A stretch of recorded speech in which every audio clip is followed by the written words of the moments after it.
Does it support the use of 5Bird? Today I'm testing the Xiaomi12S. If unsure whether the phone supports 5Bird, you can download the app to verify before buying 5Bird card. The app download link is located at the bottom of the official website, or you can directly download it from Google Play. Open the app and log in using email or sign up.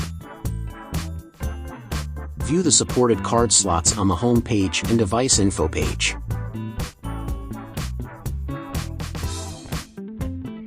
Received a 5Bird card with installation steps, customer service contact details, and a QR code for the official website.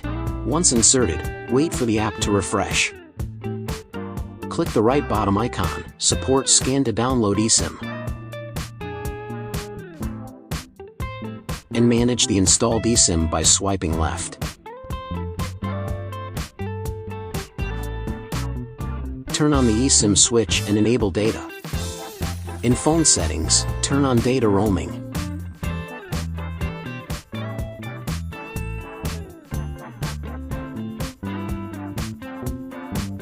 Let's check the internet speed now.